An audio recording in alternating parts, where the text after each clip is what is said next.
Somente na América Latina há uma força de 600 milhões de cristãos, católicos, romanos, protestantes, ortodoxos, anglicanos e etc. E por aí vai. São muitos. E o que é interessante é que no Brasil 90% se denomina cristão. Se denomina. Dizem e se denominam cristão. E 70% dos evangélicos no mundo desconhecem que há 1,6 bilhão de pessoas que ainda não foram alcançados pelo evangelho. 70%, ou seja, de 100%, só 30% sabe que existem pessoas na Indonésia, países aí fora, que não sabem quem é Jesus. Enquanto 70% se prendem só na questão de que talvez a necessidade seja primeiro aqui, sendo que quando o próprio Jesus falou que nós devemos ter a mesma intensidade aqui e até os confins da terra, e de pregar. E para fechar esse informativo, existe 7.378 línguas no mundo e 1.892 ainda precisa de tradução da Bíblia. Ou seja, 1.892 povos, línguas que ainda precisa da tradução da Bíblia. Isso é um problema, porque talvez você não sabia e talvez você não apresentou ainda a Deus pelo fato de não conhecer a necessidade da igreja. E é equivalente a 145 milhões de pessoas no mundo sem a Bíblia na sua própria língua. E isso é importante para mim, a ponto de comunicar a você. 117 línguas têm a Bíblia completa. Povos, cidades. Ou seja, 7.378 línguas, mas só 717 línguas têm a Bíblia completa. E nós devemos interceder. Nesta noite nós conheceremos o Senhor dos Exércitos, o plano, a missão que nasceu no coração dele. Porque ele poderia ter dizimado Noé, decepado Noé, assim como os demais. Mas a missão nasceu no coração de Deus. E esse texto que iremos entrar agora se encontra em Lucas, Dr. Lucas, médico, que também escreveu Atos dos Apóstolos.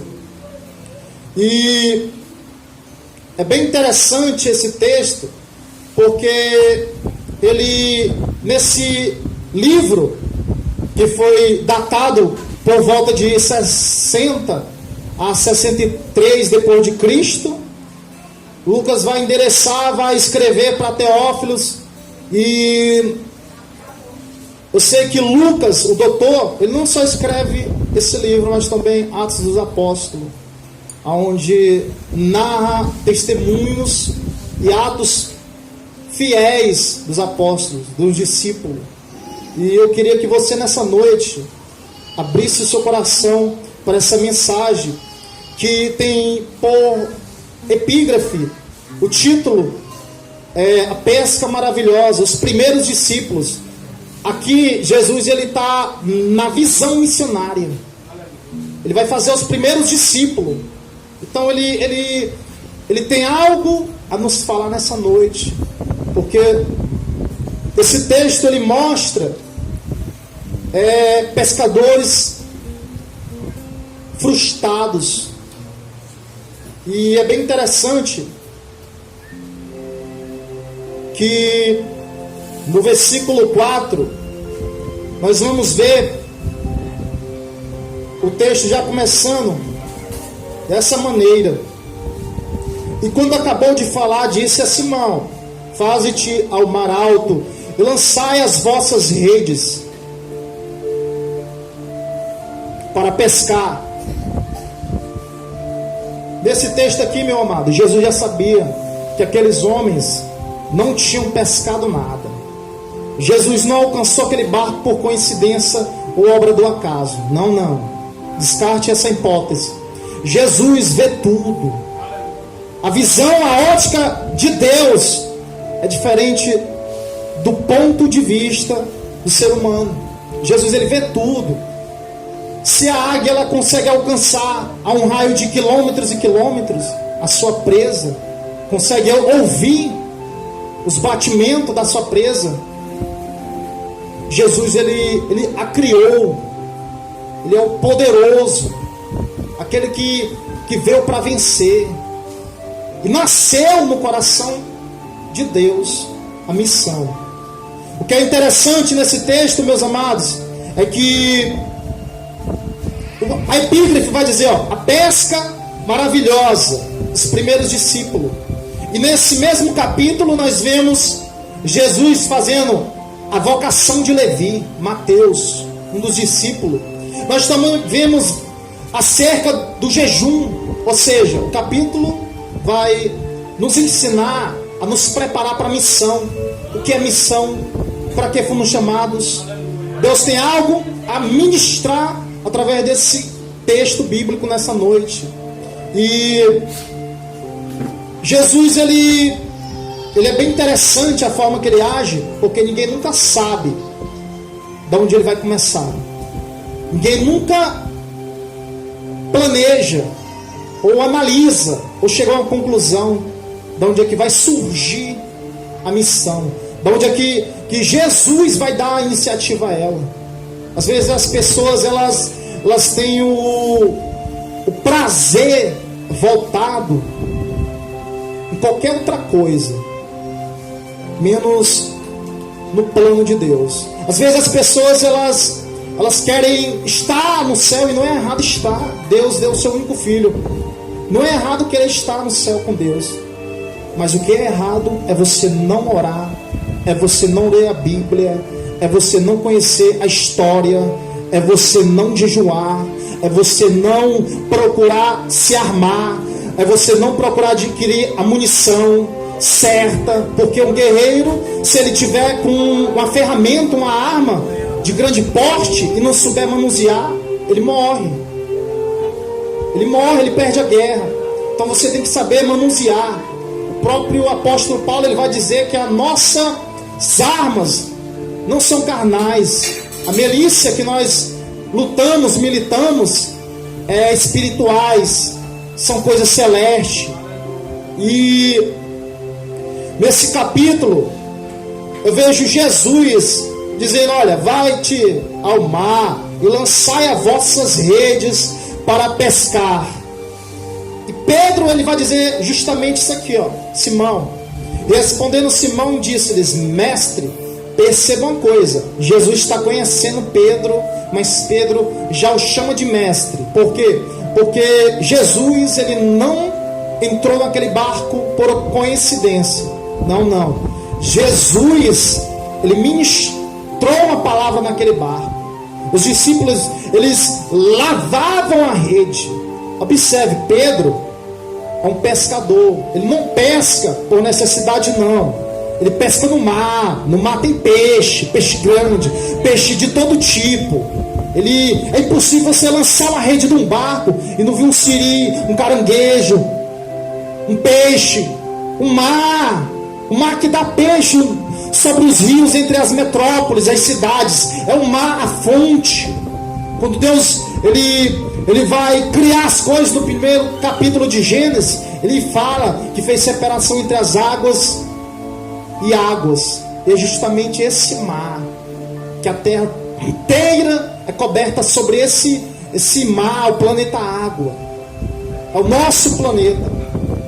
E quando Jesus ele entra nesse barco, a Bíblia vai nos dizer que Pedro lavava as redes e viu estar 2 barcos junto à praia do lago, e os pescadores, havendo descido deles, estavam lavando umas redes. No versículo 2, E o que me chama a atenção é porque Pedro não pesca por necessidade. Pedro, ele pesca porque ele é profissional na pescaria. Era impossível Pedro ir para o rio, para o mar, lançar a rede e não pegar um peixe. Com certeza esse pescador que cresceu pescando teria peixe em casa. E o que acontece é que agora ele vai dizer no versículo 4: e quando acabou de falar, disse-lhe a Simão: vai-te ao mar alto e lançai as vossas redes. Agora observe comigo, tente absorver, entender, compreender o que Pedro vai falar, o que Simão vai falar. E respondendo Simão, disse-lhes: mestre, olha, ele já viu Jesus ministrar no barco, era a primeira vez, mas percebeu que era mestre, que tinha algo diferente nele, uma essência nele. Existia algo naquele homem que chamava a atenção de Pedro. E o que o texto nos mostra é que Pedro disse: olha, mestre, havendo trabalhado toda a noite, nada apanhamos, mas porque mandas, lançarei a rede. Porque mandas. Primeiro ponto da missão que eu quero entrar é nesse ponto: se posicionar, o posicionamento. Porque Pedro, ele não conhece Jesus, mas Pedro viu o fruto nele. Uma multidão inteira o escutava. E não era pela sua beleza não, porque naquele tempo Jesus andava de cidade em cidade, a quilômetros e a quilômetros, pegando sol.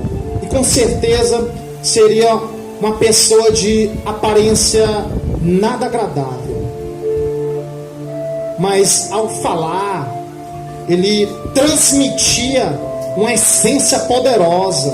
E Pedro agora vai reconhecer isso. Pedro agora, Simão, ele entende que deve obedecer essa pessoa e chama a chegar ao ponto de chamar mestre. Sobre porque mandas, eu lançarei a rede. Às vezes, meus amados, existe um chamado na vida da pessoa, e esse chamado, ele é universal. Embora aquela multidão, ela não tenha estado dentro do barco como Simão e Jesus, mas esse chamado era para elas também, para todas aquelas pessoas. É um chamado universal. Jesus vai dizer no livro de Marcos exatamente isso aqui, no último capítulo. Ele diz, capítulo de número 16, versículo 15, olha: e disse-lhe: ide por todo o mundo, pregai o evangelho a toda criatura. Quem crer e for batizado será salvo, mas quem não crer será condenado. E estes sinais seguirão aos que creem em meu nome: expulsarão demônios, falarão novas línguas, pegarão nas serpentes, e se beberão alguma coisa mortífera, não lhes fará dano algum. E imporão as mãos sobre os enfermos e os curarão.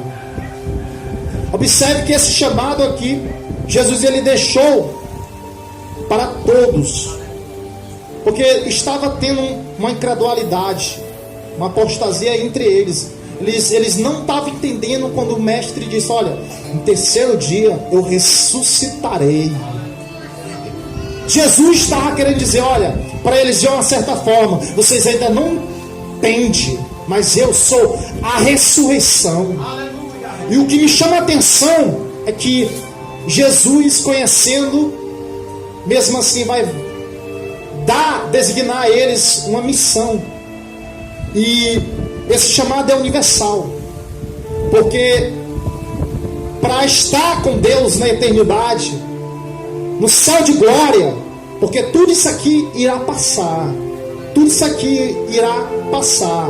E a prova mais clara disso é que cada um de nós aqui ou já viu alguém partir dessa vida para o outro lado e não voltar, ou então já perdeu algum familiar e ele não voltou para lhe comunicar como está lá.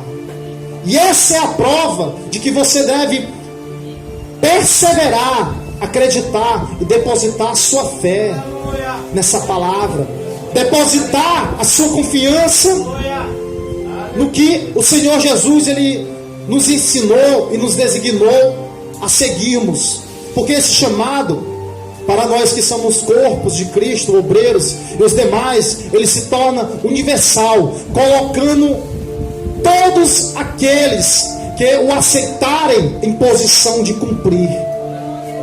Porque quando você vê uma pessoa enferma, ou uma pessoa mendigando, ou uma pessoa pobre, ou uma pessoa roubando, fazendo delitos, tem alguma coisa errada com ela. E o problema não é que ela não queira estar com Deus um dia. Pelo contrário, existe uma prisão que prende, persuade, que precisa ser rompida, que precisa ser quebrada. Existe uma prisão.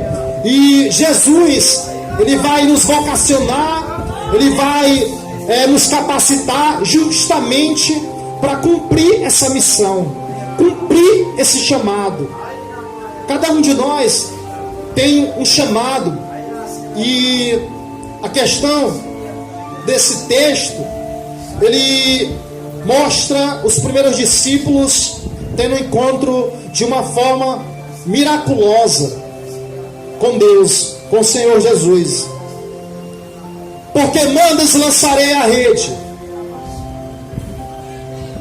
e fazendo assim colheram uma grande quantidade de peixes, e se rompia-lhes a rede. Observe bem, meus amados, a partir do momento que o homem ou a mulher ou o jovem ele obedece, se posiciona, ele entende, ou ele procura fazer, porque às vezes para você cumprir esse chamado não significa você gostar, porque quando Jesus vai dizer, olha, aquele que quiser vir após mim, negue-se a si mesmo, tome sobre si a sua cruz e siga-me. Tome sobre si a sua cruz e siga-me. Ele está dizendo justamente sobre, olha, para você cumprir a minha vontade, para você me seguir, para você cumprir esse chamado que eu tenho na sua vida, não precisa tu ter vontade não, só precisa tu se disponibilizar, me obedecer, se posicionar, pegar as armas, essas que eu dou são espirituais, não são dessa terra, e se posicionar e avançar, que eu serei contigo, que eu te darei vitória, eu cumprirei a minha palavra. É como ele disse a Pedro, ele vai dizer, olha, vai-te ao mar alto e lançai as vossas redes. Ele ordena, ele não pede, ele ordena, e Pedro entende. Simão vai entender agora que há uma chance de alguma coisa acontecer. Por quê? Porque Pedro viu nele uma essência, uma questão diferente naquele homem. E o que é interessante é que a quantidade de peixe foi tão grande, mas tão grande, que se rompia-lhes a rede. E quando Deus ele te dá um chamado, meu amado, você está sujeito a tudo. Por quê? Porque a quantidade de peixe não se trata de que você vai trazer só peixe bom. Você vai trazer peixe de todo tipo, peixe que não é do seu agrado, que o seu paladar não vai aceitar, que você não vai conseguir engolir. Vai vir peixe de todo tipo. E é nessa hora que Jesus, nessa hora que ninguém vê você, e só o Senhor que sonda, esquadrinha, vê, vai saber se você cumpre ou não, se você está clamando ou não, se você está proclamando ou não, se realmente faz por amor a Deus ou para ser visto por homens. É nessa hora que o Senhor vai te ver, porque ninguém foge da visão de Deus, da ótica de Deus. E esse texto é interessante, que quando Deus tem uma obra a realizar, Ele vai alcançar vidas. E observe a rede que foi lançada por Pedro a mando de Jesus. Observe que rompia-se-lhe a rede. E no versículo 7 nós vemos: e fizeram sinal aos companheiros que estavam no outro barco para que os fossem ajudar. E foram e encheram ambos os barcos de maneira tal que quase iam a pique. É nesse ponto aqui. De maneira tal que quase iam a pique. Pedro talvez nunca pegou tanto peixe na vida dele para precisar da ajuda de outro barco. Sabe por quê, meu amado? Porque quando você se posiciona, você espera, você obedece.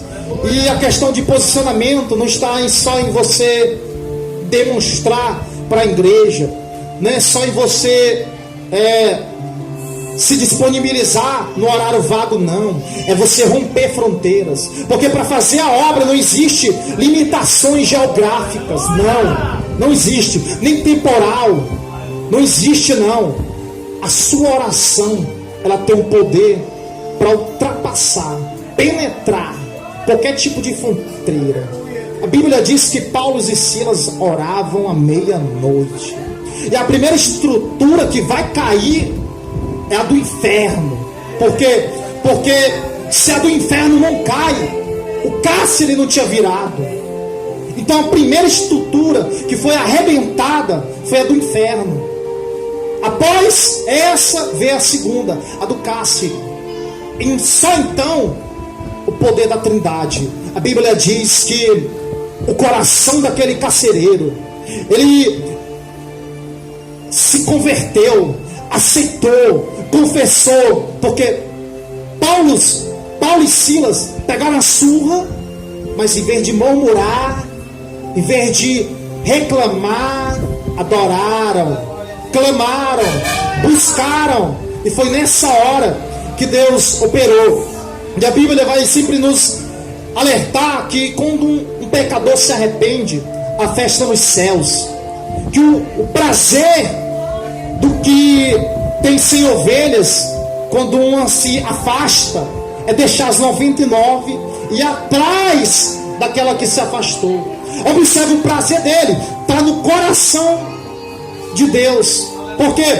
Porque o prazer do homem tem que ser alinhado com o prazer de Deus. O plano do homem tem que ser alinhado, entrar em um alinhamento com o sonho de Deus, o plano de Deus, que é almas. E ele vai, sai do rebanho e vai atrás, cuida, se for preciso banha, se for preciso reparte o que tem. Sabe por quê? O salmista ele vai dizer uma coisa: olha, antes tem o seu prazer na lei do Senhor, e na sua lei medita de dia e de noite. Meus amados, quando o salmista fala isso, ele está querendo dizer justamente isso. Olha, eu conheço ele. Se o meu coração não bater por almas, é em vão. Eu conheço ele. Se eu não entender e compreender e executar a vontade dele, é em vão. Eu conheço ele. E eu provo.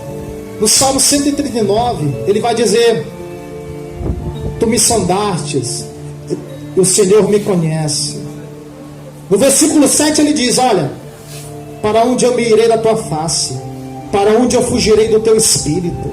O que ele quer dizer, detalhar, talvez desenhar, facilitar para o entendimento humano, é justamente isso. Você pode não estar vendo ele executando, fazendo, mas ele era e vai vir. E se o teu prazer não tiver nas coisas que ele vos designou, se o teu prazer não estiver alinhado com as coisas que ele vos ordenou, ele diz: olha, vós não escolhestes a mim, mas eu vos escolhestes a vós, e vos nomeei para que vades e deis frutos, e os vossos frutos permaneçam, a fim de que tudo enquanto em meu nome pedir ao Pai, Ele vos conceda. Aqui eu vejo o quê? Eu vejo que o plano do Senhor Jesus, ele vai, a título de reforço, novamente destacar. Ele vai novamente facilitar para o nosso entendimento. Quantas pessoas não estão por aí nesse momento sem conhecer Jesus, como já foi dito, sem ter quem traduza a Bíblia, sem ter quem ore, porque talvez também não conhece. E o meu papel como igreja é anunciar. Sabe que às vezes eu olho para esse cenário inteiro, pregando promessa, pregando bênção, mas não esquece às vezes do arrependimento, pregando prosperidade, mas esquece a vez do arrependimento. Eu me lembro de João. Uma vez o anjo vai descer até os pais de João e vai dizer assim: olha, Isabel, conceberás e dará à luz um filho. E João é justamente esse filho, e é plano do céu. Vem de lá. E pregava só. Está errado. Sabe qual era a mensagem dele? Era dura, mas era a missão: arrependei-vos e convertei-vos, porque é chegado o reino de Deus. A mensagem dele era simples, mas que as pessoas vinham até o deserto, até ele. Como pode um homem se alimentar de mel silvestres, gafanhotos, ser talvez porque não tinha tesoura e nada para se depilar, algo desse tipo, estar no deserto e talvez não com um cheiro bom, agradável, mas os poderosos daquela época o procurarem. Sabe por quê? João, capítulo de número 8, versículo 32, e vai dizer assim: e conhecereis a verdade, e ela vos libertará. Porque é impossível uma pessoa encontrar com a pessoa de Jesus e permanecerdes a mesma. É impossível. A Bíblia sempre vai nos alertar, meus amados. Minha missão é isso. Eu gostaria de que a igreja ficasse de pé para fechar, o tempo não é oportuno. Fechar a mensagem, é uma mensagem boa, e creio que Deus tem falado aos nossos corações. No versículo 7 vai dizer: e fizeram-lhe sinal aos companheiros que estavam no outro barco, para que os fossem ajudar, e foram e encheram ambos os barcos de maneira tal que quase iam a pique. No versículo de número 10, somente a parte B, ele vai dizer: não temas, de agora em diante serás pescador de homens. No versículo 11, e levando os barcos para a terra, deixaram tudo e os seguiram.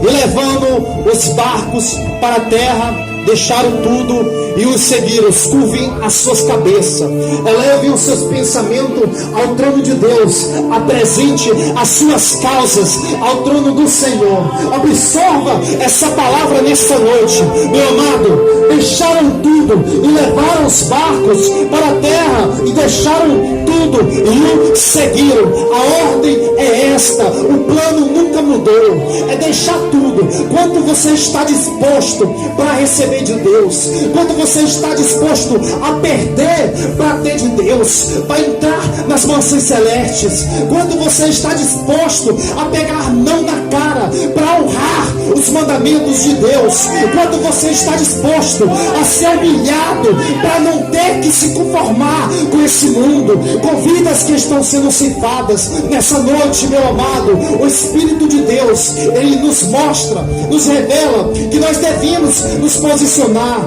nós devemos nos argumentizar, nós devemos planejar, nos organizar de uma forma obediente. Sabe por quê, meus amados? Porque Deus, ele é um ser santo e requer santidade. A sua casa convém santidade. A desobediência tirou o homem do Éden. Mas nesse evangelho nós vemos que Jesus Cristo, é um novo homem no Éden, é a reconciliação. Sabe o que é o conserto? Jesus Cristo, ele sempre vai continuar te convidando. Aqui a Bíblia nos diz que eles deixaram tudo e o seguiram. Deus nos fala nesta noite: olha, deixe tudo, deixe tudo. Você sabe, eu falo no seu coração que você tem que mudar. Eu falo no seu coração que eu mostro onde o que você tem que deixar. Eu falo no teu coração, eu vejo, eu te sondo, eu te escuto. Filho meu, minha serva, eu te vejo. Não adianta tu pensares que eu esqueci os teus planos. Não adianta vós pensares que eu estou demorando. Eu vejo você, eu não erro o barco não. Eu tenho tempo e hora. Espera em mim, clama a mim, nega um inimigo, roga a mim e procura, minha filha, meu servo, procura executar a minha missão, procura fazer, porque é isso que eu venho sem demora. Eu vou vir sobre essa nuvem, eu vou vir sobre as nuvens e todos verão, todos os olhos verão. Aleluia, Senhor. Aleluia, meu Pai. Senhor, nessa noite te rogamos graças, Senhor. Te agradecemos, meu Pai, nessa noite por essa palavra. Ó Deus, que o Senhor possa alcançar-nos pelo poder da Tua palavra, ministrar cada dia mais, Senhor. Que os visitantes nessa noite possam nos